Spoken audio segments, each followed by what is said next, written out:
Coaches will always say you need confidence to play this DB position, but have you actually noticed they never tell you how to actually get this confidence? By the end of the video, you'll know my step-by-step process I use. So you can build the same confidence that I had, which allowed me to walk onto a junior college, walk onto UCF, and ended up playing in the NFL. So in the beginning of my football career, I literally had no clue what I was doing. When I first started playing organized football at a high school level, I didn't understand anything from a football perspective. And being me, I tried out for one of the hardest or the hardest position on the football field, a defensive back. I literally had zero technique, so my confidence was probably about borderline. So when it was time for one-on-ones, the coach would be like, all right, son, just try your best to stay in front of the receiver. Let's see what you got. And pretty much that was it. I was just guessing and just depending on my athleticism. But one day, now I don't know if it was rainy or sunny, but I made a play with no technique. Pure instinct, and it hit me. I can actually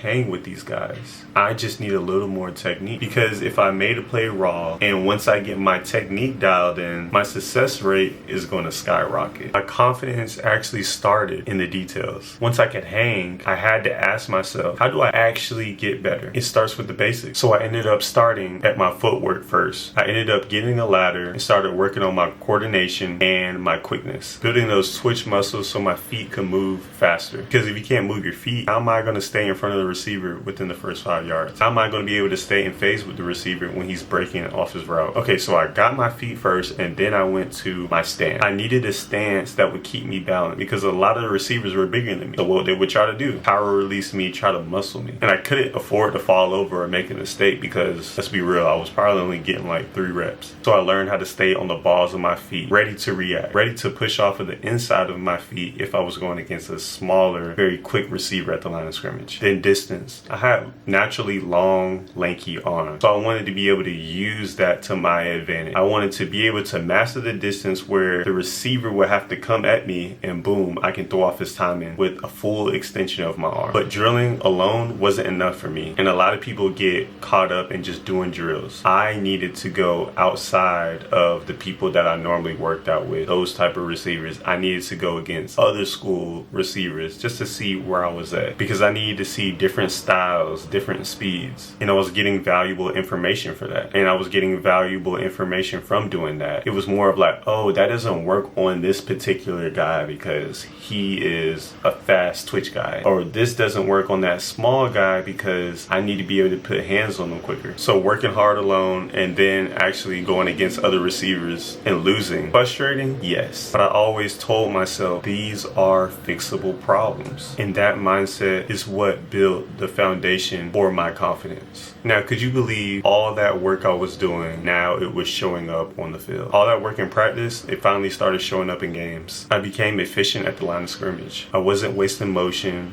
My feet were quiet. I wasn't guessing. I was just simply reacting. I started staying with the receivers off the line way easier. Now, it would have been 1,000 times easier, and I would have been 1,000 times better if I would have had DB vision, which is something that I created for you guys so you guys can get elite within the first 5 yards. Way quicker than it took me. And when they actually tried to break off on the routes, I was always in phase with the receiver to be able to make a play. And from all this, I began to feel that confidence that people talk about. It wasn't that fake hype that you see all the time. It was from knowing that all my hard work was paying off. But the part where my confidence literally just exploded, film study. I was actually able to see what I was doing right and what I was doing wrong against receivers. Sometimes it wasn't even bad technique. I just had bad eye discipline. I would watch a play and realize, oh, that is where I peaked at the backfield at. Or if it was like a double move, I would be like, I fell for the head fake. Film literally allowed me to see my mistakes and fix them, see my flaws and work on them. When I would correct those mistakes, I would literally see those same mistakes maybe in the next game or even in the next practice. But this time I would make the play. And that's where true confidence comes from. Knowing you prepared, knowing you saw it, knowing you adjusted. Built, not born. Everyone always says you need confidence to play DB, but no one ever shows you where it actually comes from. Some will tell you confidence is inherited or something your parents gave you by how they actually raised you. But let me actually keep it real with you. Parents aren't standing across from a receiver at the line of scrimmage. When you're staring down a guy that is just as hungry as you, wants the same spotlight as you, wants the same D1 scholarship as you, you need need something deeper than just a childhood prep talk. True confidence isn't inherited. That is true BS. It's forged in those pre-dawn workouts where nobody is watching and that the sun is just coming up. It's burned into your bones every time you lace up for a one-on-one rep by rep until you get it right. It's that voice in your head that's telling you to study film one more time even though your eyes are getting super heavy. Confidence is feeling that ache in your calf muscles after you finish that ladder drill and knowing that you'll be quicker on the next rep. It's staring at your missed opportunities on film, not quitting, leaning in, learning, fixing it. Coaches will say play with confidence, but real confidence means standing on that turf, knowing that you prepared harder than anyone else. It means trusting your technique, your eyes,